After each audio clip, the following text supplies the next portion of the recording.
It's about that time.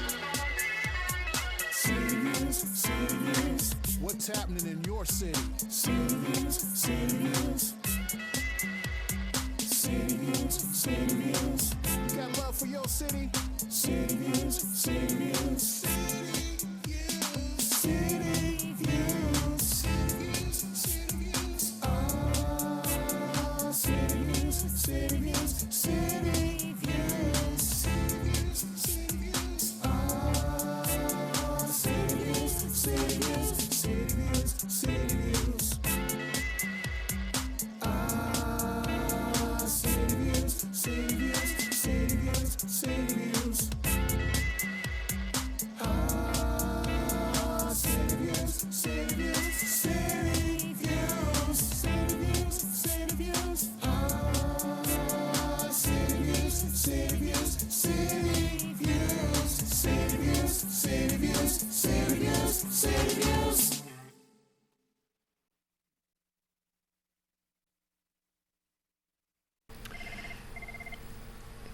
Good evening, ladies and gentlemen. Welcome to another episode of City Views, bringing it to you live and in color right here from the fine city of Torrington in Litchfield County. Here with me this night on this most wonderful voyage into the community are my two most capable co-hosts, the one and only, the lovely and talented Miss Melissa Crofts, and next to her, the bold, the brave, the beautiful, ladies and gentlemen, the one and only Mr. Wilbert Bowles, also known as Weebo. I'm here. PM too. Yes, he is in the PM. PM. Yeah. He knows exactly what's going on here. Now, as you guys all know, we have we have a phone call. We had a phone call. But we're going to get back to that momentarily here. Nonetheless, ladies and gentlemen, we want to welcome you again. And glad to be here with you always as we are here on Tuesday evenings at 7:30, giving you a full account of all the wonderful things that are going on, not only in Torrington, but in our region. We want to thank our sponsor, Toth Insurance Agency, Steve Toth and the crew. Thank you so much for your hard work and diligence in helping bring City Views to production. And also our good friend and definite, let's just say the leader of the pack. We hope you're enjoying your vacation. Catherine Pezzi. Absolutely. Thanks, Dad. Hi, Bill. And hopefully she'll be back with us next week. I don't know. She might not want to come back on vacation. No, Man. she wants to stay on vacation, Yeah. that's for sure. Can't blame her. But we're looking forward to seeing you here real soon. In the meantime, so weekend review. Weebo, how was your weekend? Oh, me? You have to excuse Weebo. He sometimes he gets starstruck at his own image. Tears, man. Well, how could you not? Well, How could you yeah, not I know. Be starstruck by Weebo. He is a little bit on the adorable He's side, one I of the guess. most wonderful human beings I think I've had the privilege of knowing. Went to the Big E Friday. Oh, that place was packed. We saw who was that? Billy something and Billy Marilyn McCool? Ocean? No, Billy Davis and Oh, Marilyn McCool and Billy Davis, Yeah, the Fifth Dimension. that place was packed. Well, what do you expect? It's the Fifth Dimension at the Big E. That's What the more biggest could you crowd ask I ever for? seen down there for that. I heard they concert. were Amazing. record-breaking crowds. Oh yeah, it and was. shit. Oh man, and like for autograph, man, Yeah, couldn't get in line. right. It was packed, man. Wow. Yeah. Nice.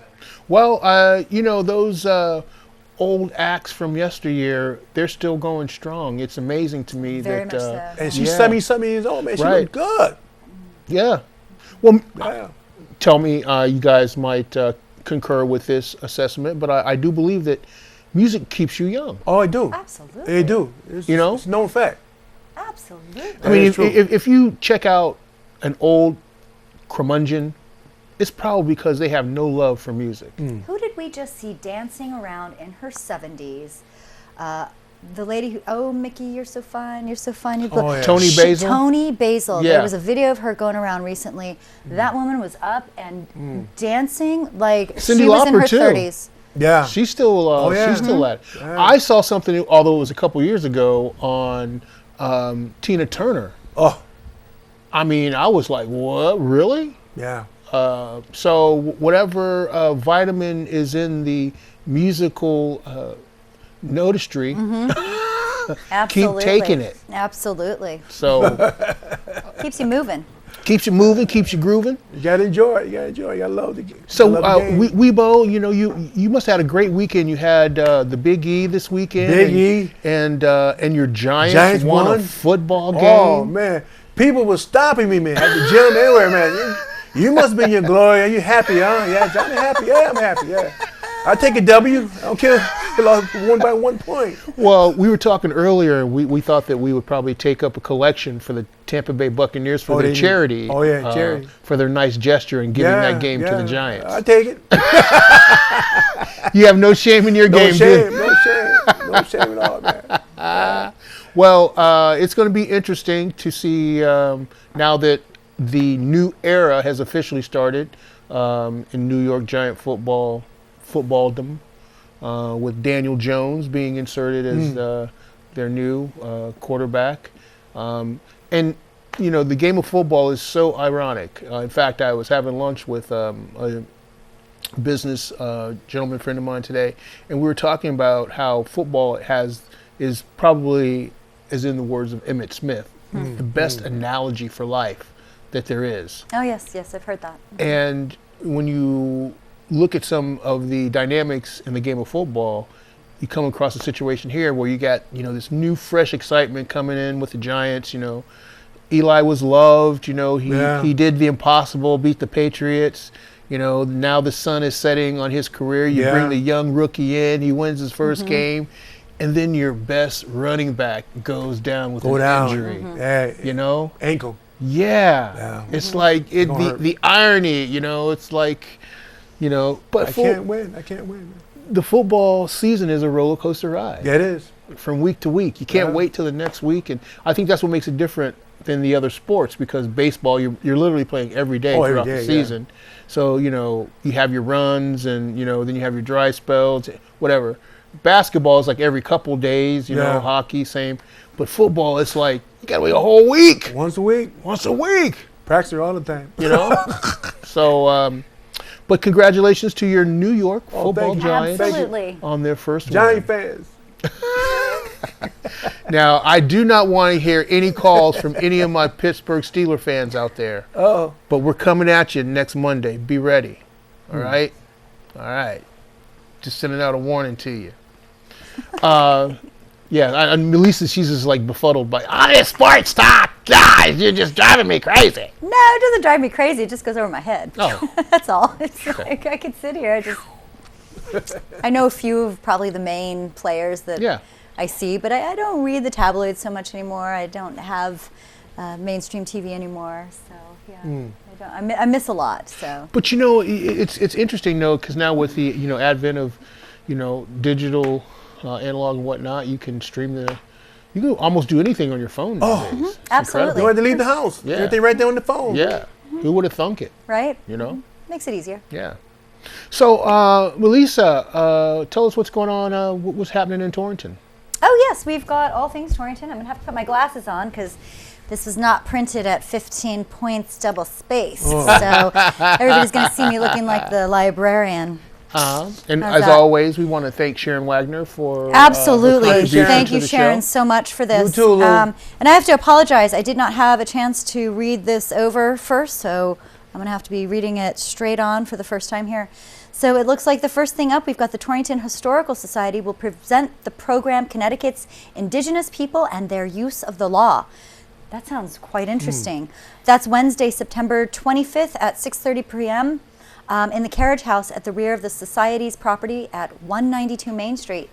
Professor Catherine Hermes, is that how it's pronounced? Beautiful.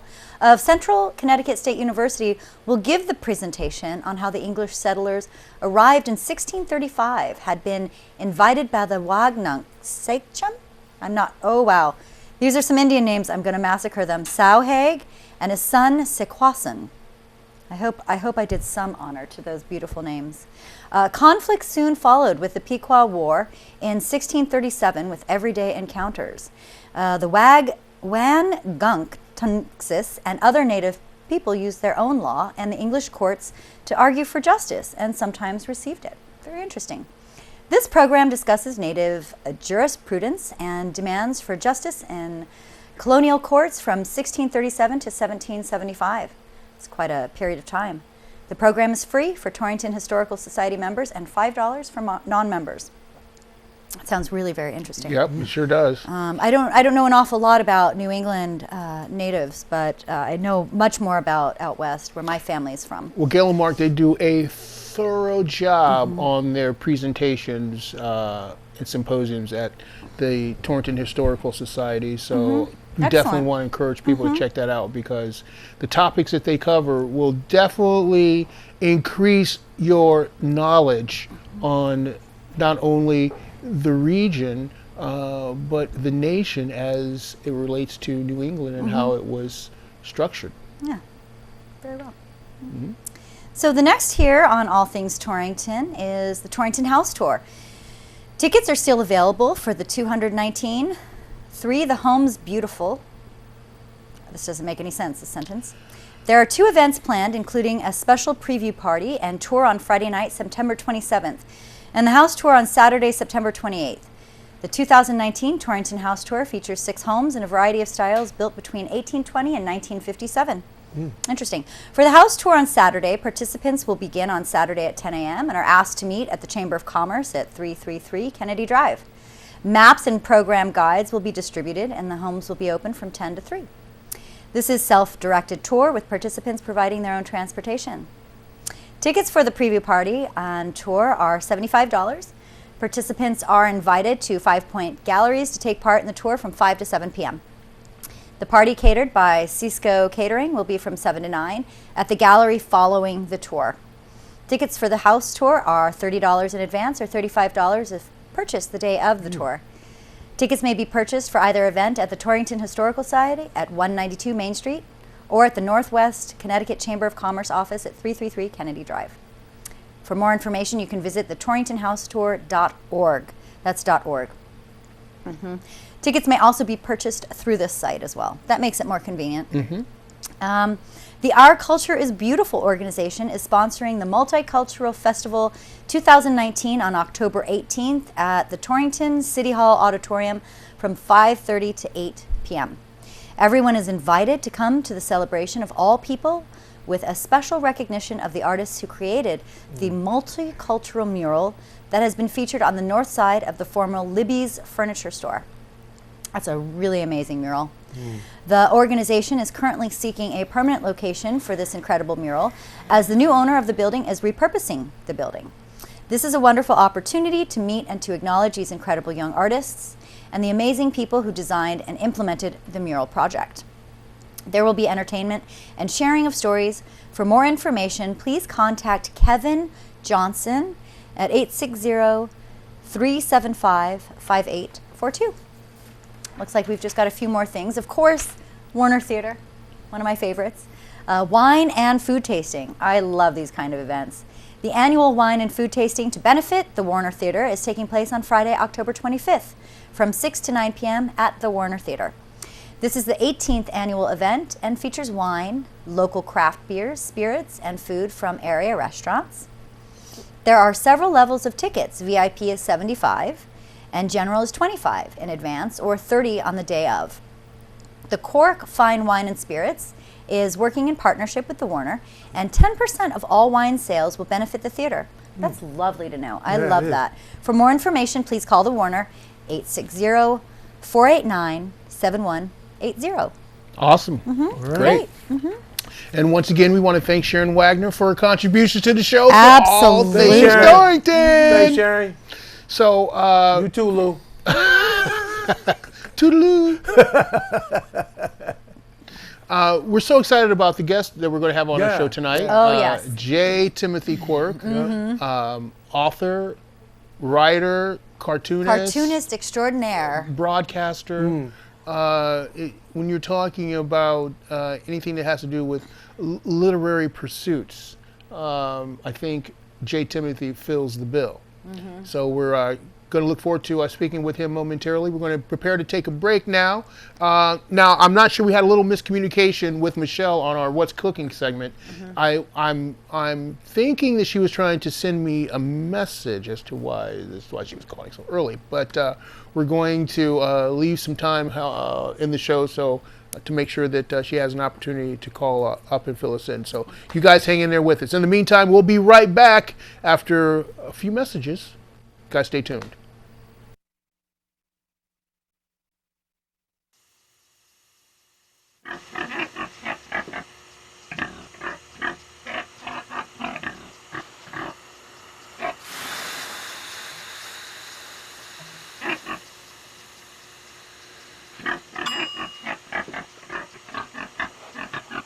Cook foods to the right temperature using a food thermometer. 3,000 Americans will die from food poisoning this year. Keep your family safer. Check your steps at foodsafety.gov.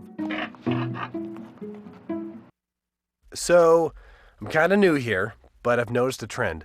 My human does this funny thing where she goes around and gets all my toys, and then she hides them in that basket by the door. But it's always the same basket, and it's always in the same place. And then she acts so surprised when I find them, but, she's putting them in the same basket. Again. It's like, hello? That's where you put it last time. You were the worst at hide and go seek.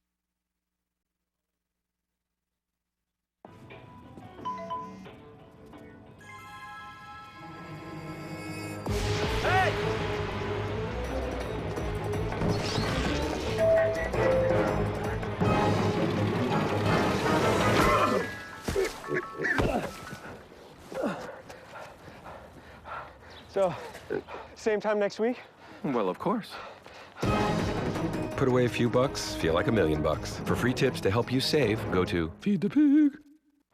Did you know kids who play outdoors have healthier lungs? Totally. Did you know that boys that play with dolls make better husbands? My son has lots of dolls. But did you know terry cloth diapers breathe better? I did. It's totally true. Oh, yeah. Did you guys know statistically friendly kids have more friends? Yeah. That's obvious. Did you know most people think they're using the right car seat for their kid, but they're not? Parents who really know it all know for sure that their child is in the right seat. Visit safercar.gov/the right seat to make sure your child is protected. And we're back, ladies and gentlemen. Excuse me, we guys, please behave. Sometimes it's difficult keeping all this in order up here, You have all these personalities. Says the instigator before the camera goes on. Now, see, now you have false witness being bared against me. There's hope. There's still hope. There's still Keep hope alive. And I'm thinking to myself that J. Timothy is probably wondering just exactly what has he stepped into here tonight. Not at all. In fact, you started out the program talking about being starstruck. I myself am starstruck being here with Jacques, Weibo, and Melissa. This is a fantastic program. It's a lot of fun. It's a lot of fun to watch, and it's a lot of fun to be here. Special shout out to Doug, Dan, and Nancy, who are behind the scenes making things run smoothly tonight. So, thank you for that, and thank you for inviting me on the program. As you can tell, JT is a top quality salesman and knows BS to its core. No, okay? Oh, he just said that perfectly. Thank you very much. Just because he said it perfectly doesn't mean that he wasn't trained to do it. He gave my mother credit. Well, he did She's do that. watching the baby. Everybody gives Nancy credit. That's true. Because you give credit what credit is due. My mother's pretty awesome. She's the queen. We need to have her on the show for a minute. I think that might be a possibility. We might have to work that into one of the programs. One time we'll have her come and say hello. I'm excited about it because she's a painter. She is. Jolly She's an incredible artist. So I'm looking forward to that program as well. We're going to have her on the show. We're going to have her on the show. Yeah, we'll put you on the list for the potluck. Come to the potluck next. Fantastic. Now, JT, you being, a man of the arts, a Renaissance man yourself. That's just my age. So much for the qualitative analysis. But I want you to take this opportunity to share with our audience a little bit about some of your endeavors and your pursuits. Our association at WAPJ is going forward, and we've collaborated on different events, namely our 20th anniversary event for WAPJ, Absolutely, the fundraiser that we did that you co-hosted with me, and your work is coming to the surface in many ways, and it's always been amazing to me that you've been able to put out such quality work with such limited time. I mean, it's like people don't realize sometimes that the artistic endeavor, we have to pay for it.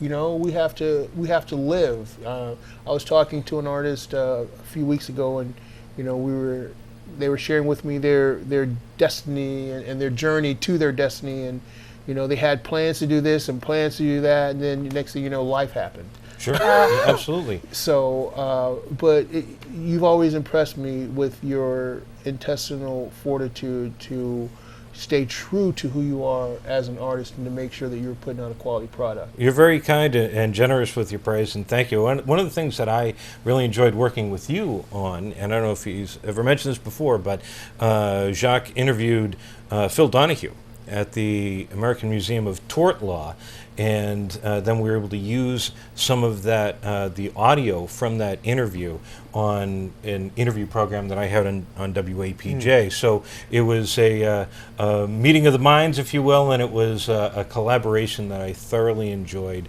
You had a great rapport with Phil Donahue, and you had a lot to share with the Ohio background and all. Well, JT, and I didn't mention that on purpose because I just thought that was such a kind gesture on your behalf, because that was your gig, and but you knew that I hailed from Dayton, Ohio, and Phil Donahue and Ralph Nader had a very special friendship, and the fact that you were aware enough to allow me to come down and interview Phil was just a huge gesture on your behalf. It's different from a gesture because I think ultimately what you have is the end result is something that far exceeded what would have occurred if I had done it or if somebody else had done it. It was the right thing at the right time, and so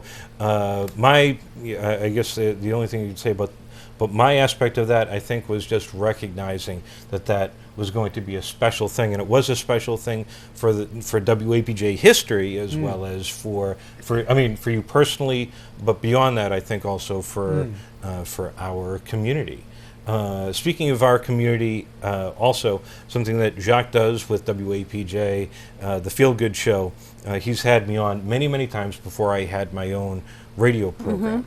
Now I do a radio program called Nutmeg Junction, which is an old-time audio theater style program. It's been on for over a year and a half now, and it's now on 13 stations in 4 states and growing, and we're enjoying doing it, and that's all part of our process of being together within the community and building something that I think is positive. Yeah, that's what you guys do. It's really fun to watch what you do. You're fantastic on Instagram as well. Thank you. A lot of fun. I have a lot of fun with that, so absolutely, sure. Yeah. Absolutely. Well, I think what makes it work, JT, is the fact that you understand what the essence of an artist community, what the ingredients of that is. And that's very important right now, that we continue to embark upon that in our endeavors to continue to contribute to this creative community that we're trying to be a part of and trying to develop. Well, there's a fantastic book by Ernest Hemingway called A Movable Feast, which was about the expatriates, American expatriates in Paris, and it's incredible just seeing the amount of talent and creative energy that was in this one place at one particular point in time. And I've always felt that we are in that moment now with some incredible artists, some incredible actors and personalities. You know, you had mentioned the Warner Theater. You know, Warner Theater right now is showing Wait Until Dark. One of the fantastic actors on Nutmeg Junction is Olivia Wadsworth, and she's a young actress, phenomenal, and that's going to be an incredible show that I'm going to get to see on Sunday. I got my own ticket. Oh, nice. So, but the entire community in Northwest Connecticut, in this region, I feel is the equivalent of the movable feast. And years from now, we're going to look back and say, oh my goodness, I can't believe so many people were here doing such incredible work. Mm-hmm.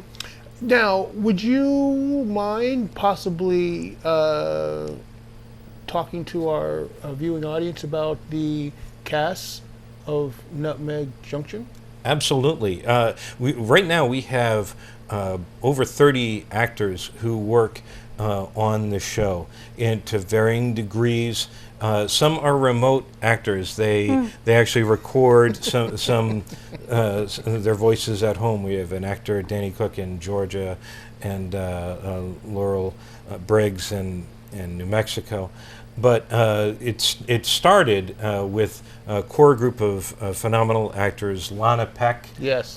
You've worked with Lana Peck before, and Kurt Boucher. Rich Sear, who's been on this program. That's Absolutely. That was a firestorm of excitement right there, it was wasn't great it? having Rich on the show. He always is a phenomenal performer and musician, as well as actor Robert C. Fullerton. I think my favorite is Jack Sheedy. Jack Sheedy is absolutely Love Jack. great. He's got a great radio voice too. He's got and I try to write characters specifically for the voices, and so definitely Jack Sheedy. We had Josh Newey on as one of the original cast members. He was phenomenal as well. You know, you've got David Robinson. You've got Kristen Moresi. You've got AJ Lynn. So many people. I feel like I'm going to not mention somebody, and I wish I you know, if you gave me an hour, I'm going to tell you everybody who's on it. David Maccarelli, Phil Hall, so many actors on it. Yep. And Jandy Hanna. Jandy Hanna plays the Grey Whisperer, who is our version of the Shadow. She is a master of disguise, a fighter of crime, and a wonderful knitter. So and a wonderful knitter. And a wonderful knitter. So I love Jandy that. Hanna is fantastic on the program. She's on the show every week. And one of the cool things that I like about the show is the time slot that it performs in. Nutmeg Junction opens up the time slot every Sunday at 1 p.m. on WAPJ, and that's from 1 to 1:30, and then from 1:30 to 2 o'clock it's the Nutmeg Junction. Nutmeg Chatter, that's right. I'm sorry. That's the interview program, which I've turned over actually to Rich Sear and Phil Hall, because I find that and I'm still producing it, so I'm still behind the scenes, but allowing somebody who's good at reaching out into the community and booking guests, kind of like you, Weibo. I mean, how what you do is a specific talent that I recognize other people can have much better than I. So Rich Sear and Phil Hall are now going to be the official actor or hosts, and I'll be behind the scenes helping them. Now, isn't it correct that WAPJ is available streaming? Yes. Online. Where does one find that? WAPJ.org on the TuneIn app. Correct, because I've tuned into that a few times, and I've enjoyed listening to, was it Joel's show? Mom and I were listening to Joel's show. Was it Thursdays? Joel Benson. From noon to 2 or something? Yeah. Unbelievable. Unbelievable. He acted on the program as well. It's good to know, because we're not even close to an area to be able to get this on the radio. And I know that it doesn't go terribly far, but you can get these accessed through streaming and be able to hear them. So anybody who's listening should, if you tune into WAPJ.org, you can find the radio station streaming, and you can see the show at what time? At 1 o'clock p.m. on Sundays. 1 p.m. WAPJ.org. There's also a podcast version on iTunes and Oh, wherever excellent. you find podcasts as well. We're enjoying doing it. Nutmeg Junction. Nutmeg Junction is that's the audio theater program. That's a great name for it. If you like old-time radio, if you miss those days of radio dramas and telling stories, that's what we do. We try to tell stories. We try to entertain You've people. got Foley artists in there? Sometimes that's me. That would be you. A lot of it is because I'm behind the scenes for a lot, and I write the stories for the cast. And so there's sometimes Foley, sometimes we add digital audio because that's easier for me given constraints of time. Yeah, I mean, in this day and age, if it's digital Foley artists, then digital Foley artists it is. There it is. That's exactly right. Now, you also have another endeavor that I really, really like, a collaboration with Patricia Martin and Speakeasy, which is an event that takes place the first Sundays of the month at Nolke Gallery.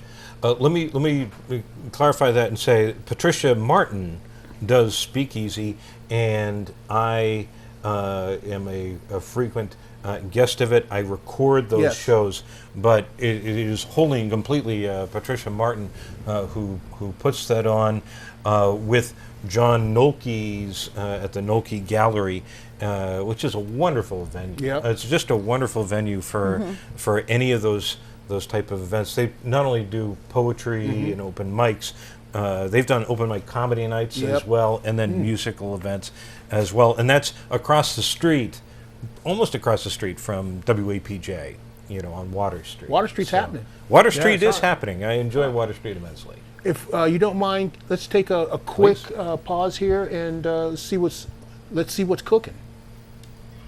What's cooking? Hey, how are you guys tonight? Not too bad. How's it going, Michelle? It's good. I'm sorry I'm a little bit late, but I've been bopping from meeting to meeting to meeting, so I apologize. No need to apologize, my friend. And we apologize for the miscommunication because we didn't know exactly what line you were calling in on, so there was just a slight mishap in that. No worries. It's all good. Don't you stress. Absolutely. So we're glad that you could call this evening amidst your very, very busy schedule. But there seems to be some things that are starting to kind of come to the forefront. You got a little something for us today? Well, I guess like I always say, what do you have for me? And then let's see where we're going. Well, you know what I got for you, girl. We'll discuss that later. Well, because obviously I haven't been able to be home to listen to what your topic is because I've been bouncing from meeting to meeting, so it's hard to interject. So, but no, now I had an opportunity to talk to some of the candidates that are going to be gearing up for their campaign runs here, coming up here shortly. For the municipal election? Yes. So, and the Board of Education is currently seeking some new candidates for this term. What issues on the state level do you see that potential board candidates might want to do some research on?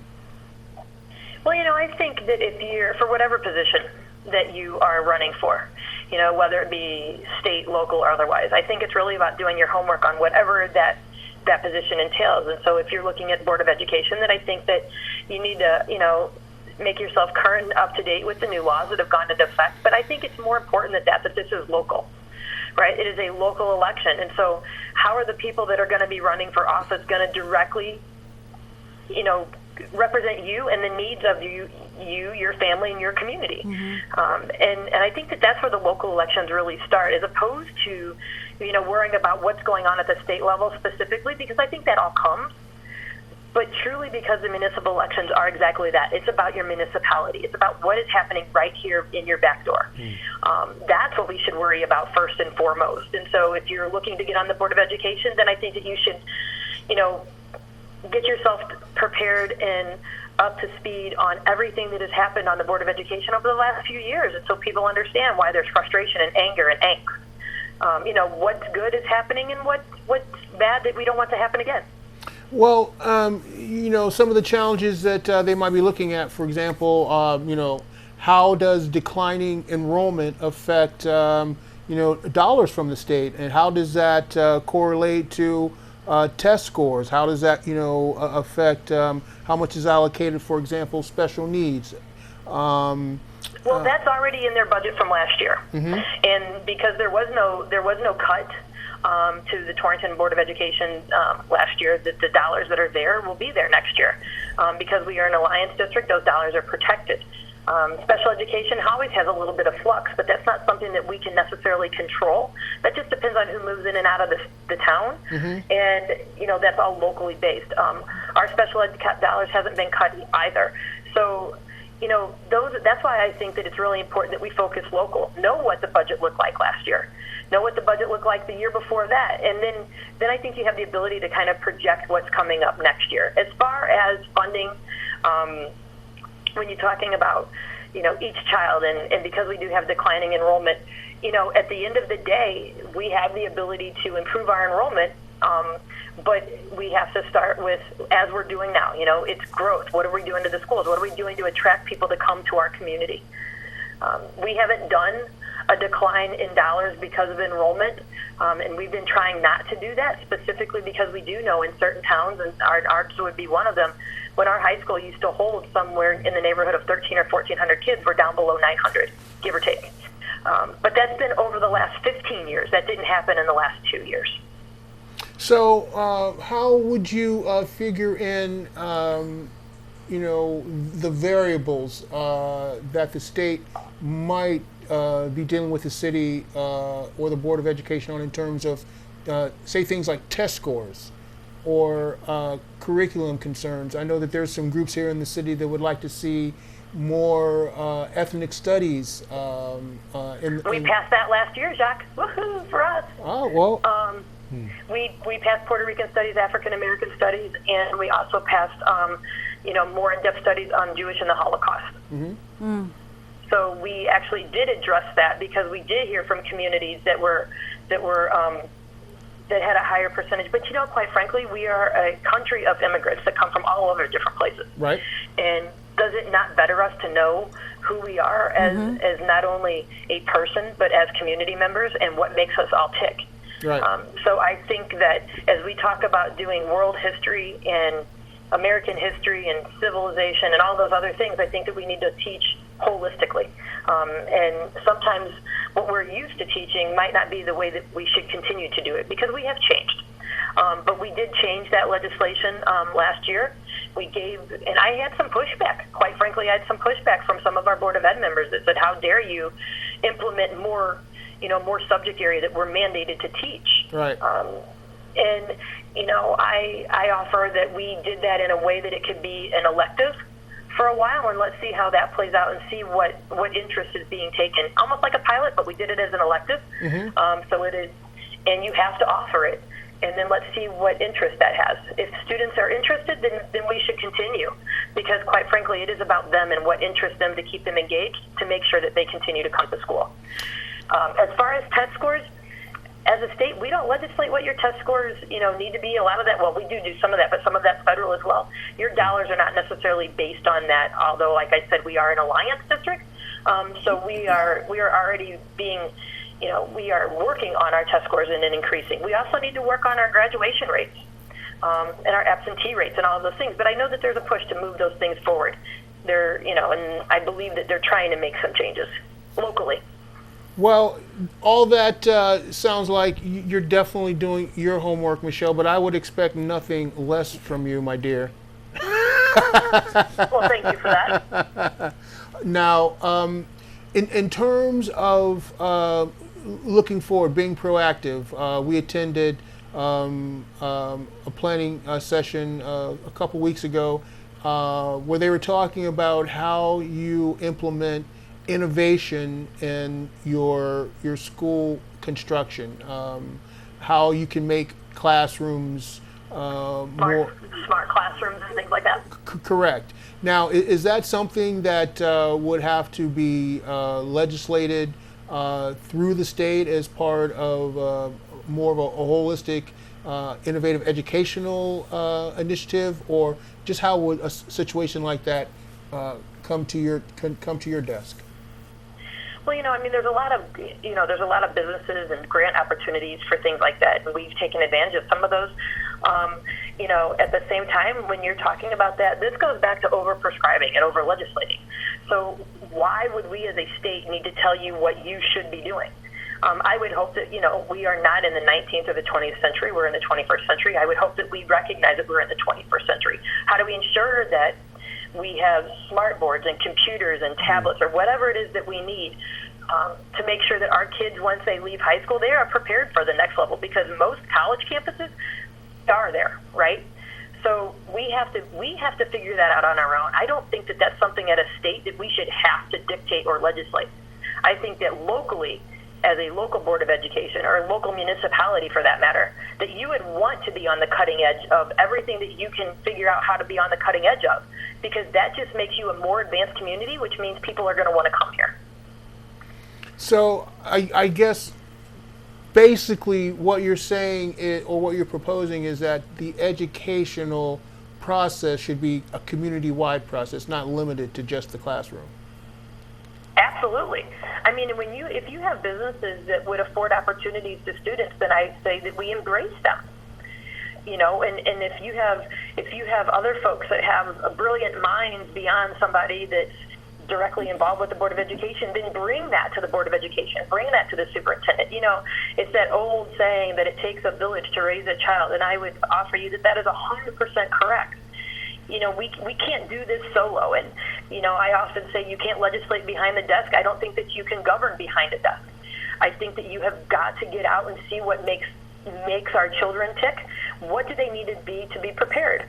I don't want to have to be that legislative body that mandates that somebody does something, short of the fact that if everybody else is doing it, why aren't you?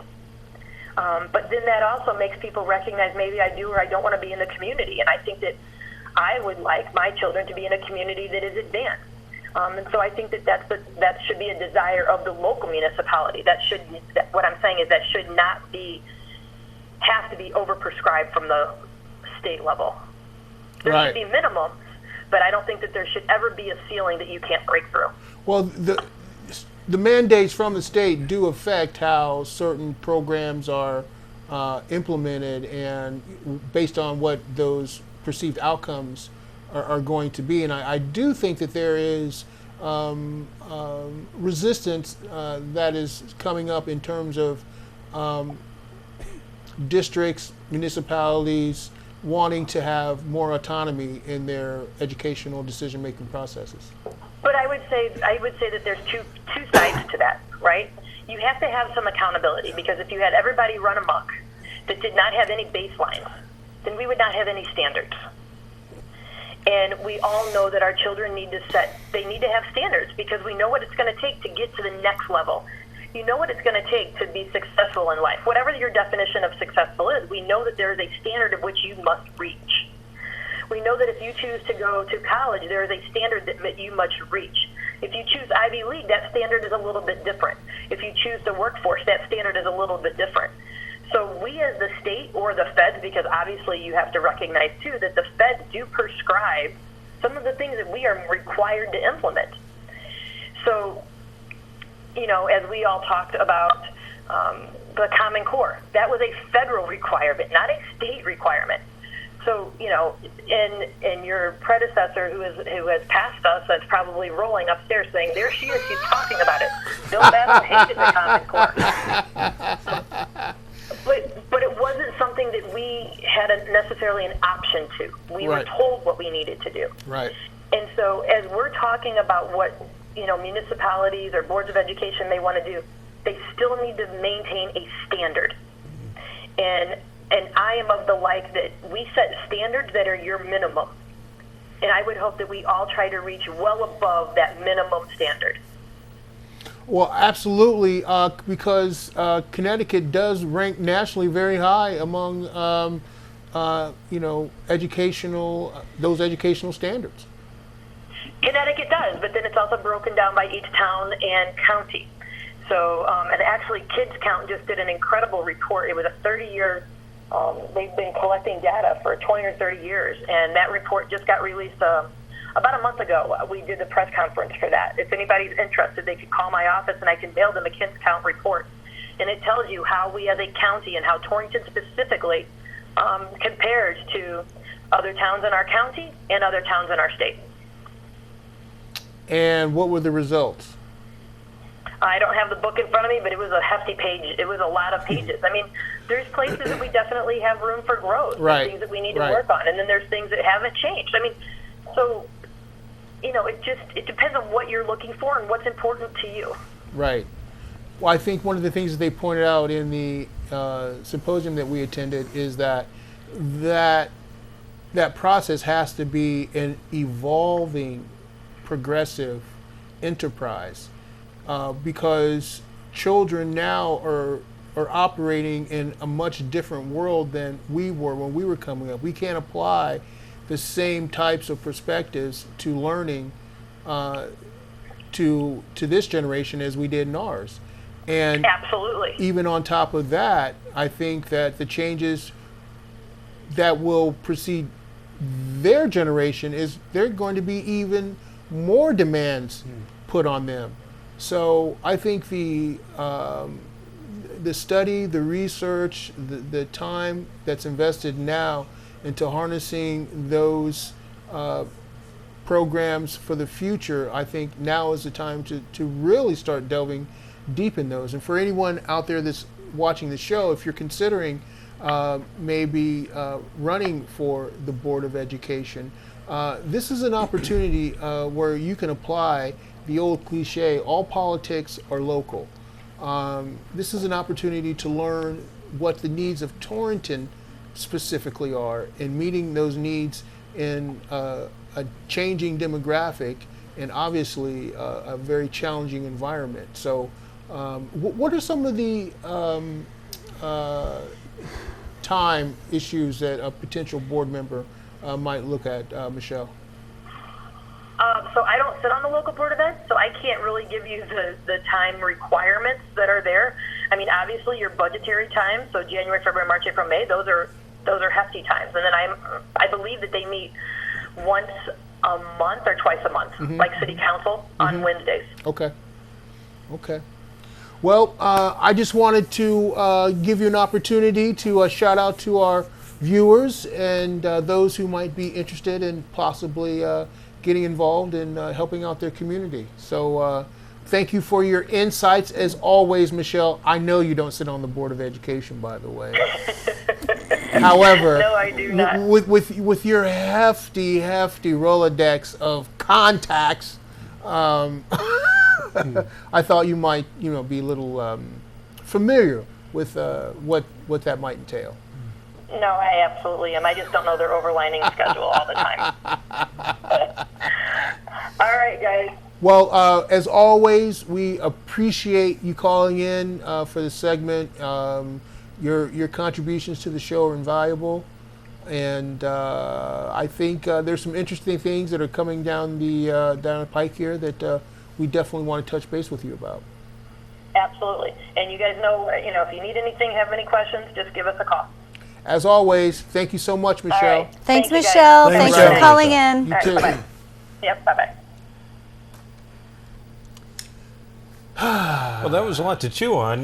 Michelle actually was on our show. Just Yes. as a nice little segue back. You should have said hi. Well, I was polite. I was listening to the conversation. No, and she had a lot to say about the importance of local governance. Yes. I would not have added to the conversation. I might have subtracted from the sum total of knowledge if I had spoken. So There's no way I was that you happy. can subtract. I was happy to hear what she had to say. There's no way you can subtract from the sum total.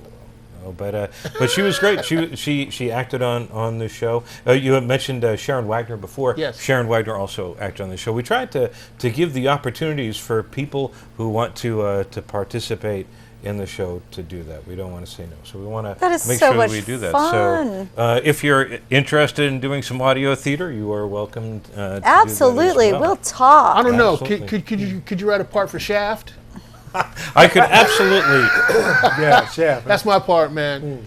Snakes on a plane. Yeah. You're doggone right.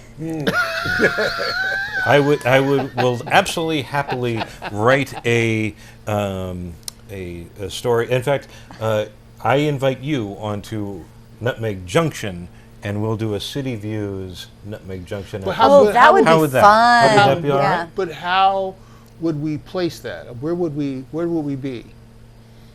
Well, we could.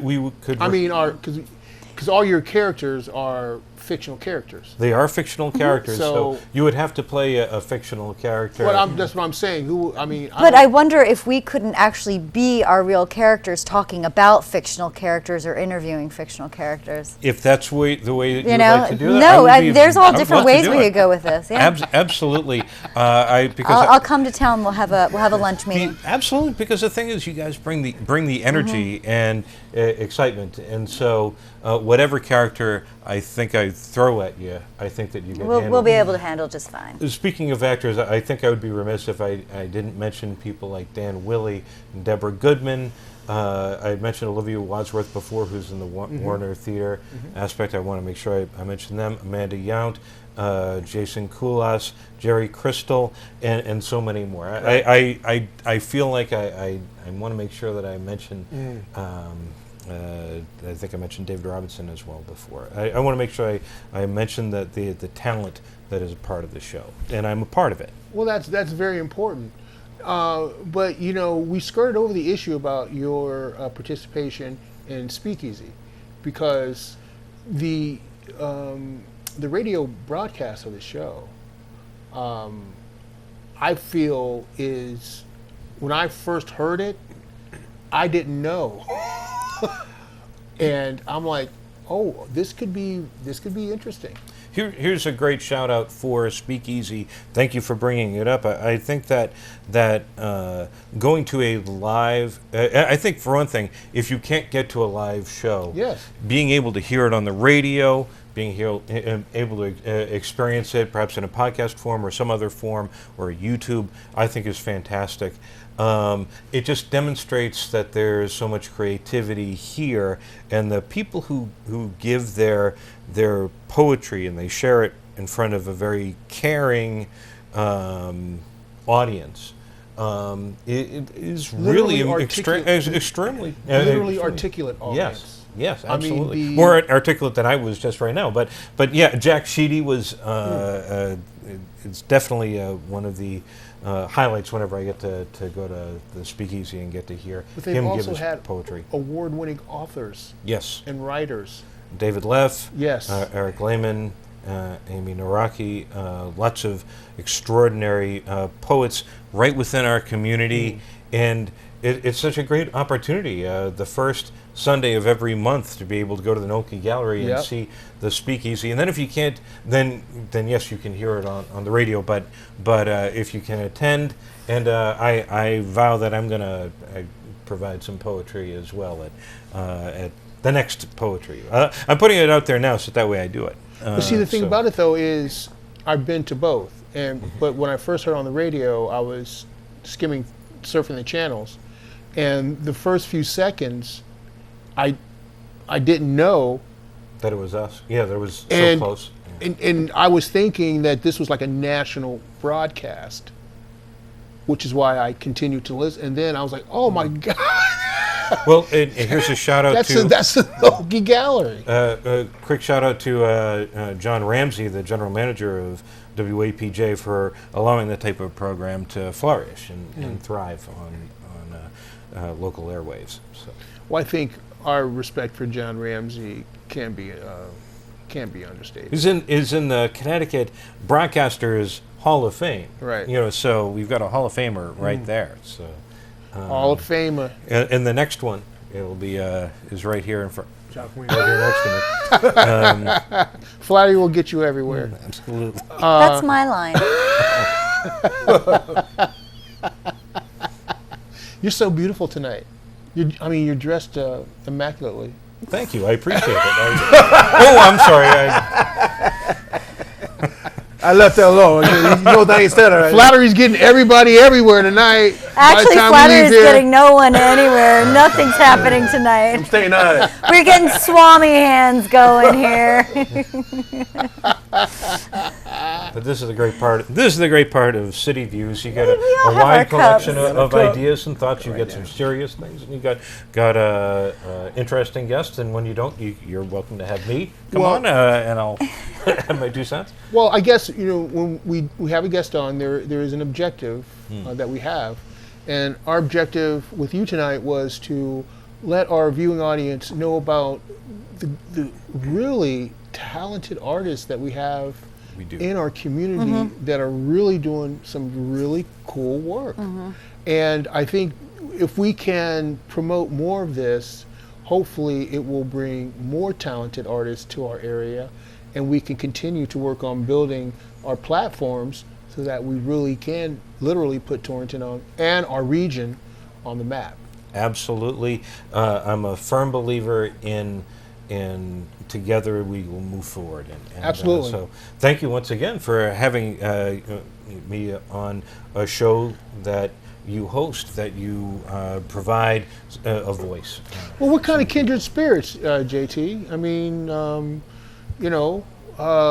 I think great minds kind of Think alike. Drink alike. Drink alike. I like that even better. Great minds drink alike. So, but I think initially when our friendship began, it was because we both recognized that there is an opportunity for us to contribute into something that could be bigger than the both of us. And there's an extraordinary group of young people who will be carrying it forward. Yeah. Artists like within the Torrington Collective. and Ronnie Justice. Absolutely, Steph those Burr, are phenomenal. Rufus creative DeGrom, so Mike Knabe. I feel very fortunate that I'm able to be in a community such as this in Northwest Connecticut, where we're able to help each other and build each other up. Absolutely. Well said. On that note, ladies and gentlemen, I don't know what else there is to say. What do you think? I could go on for hours because I'm a chatterbox, but considering we've literally got about 1.5 minutes left for the show, I don't think you want to be asking me questions. We'll talk after the show. Did you have fun tonight, Weibo? Yes, I did. Learn a lot too. Yeah. You got to keep open mind. Absolutely, always. Yeah. Always. That's very, very important. And as we continue on our quest in, cultivating this community, we want to make sure that as artists, we're always, if we're not putting our best foot forward, then we definitely want to make sure we're putting our affiliates, our associates, our colleagues' best foot forward. Yep. So, one hand washes the other. Yep. Absolutely. Thank you, Jacques. Thank you, Melissa. Thank you, Weibo, for having me Thanks on, for coming. on the thank you so program. much for coming on the show. It was a And delight to have you here. Thank you for saying Melissa, not Melissa. You mean Melissa, not Melissa. Yeah, Melissa. Thank Absolutely. you. It's a different name. There's It a is lot of different name, names out there. But I gotta make sure everybody stays on their toes because you can't mispronounce that. That's just that's house rules. House rules. Well, it's nice to have your name said correctly. So guys, it's been fun, but as the proverbial clock on the wall says, gotta go. Gotta run. Thank you, Dan, as always, for doing our Facebook Live. Thanks, Appreciate that so much. Thank you, Nancy, for attending the show tonight. Appreciate seeing you as always. Little busy, so she doesn't run into my lap. So we'll see you back next week. Remember, if it's happening in the city of Torrington, you can catch it on City Views.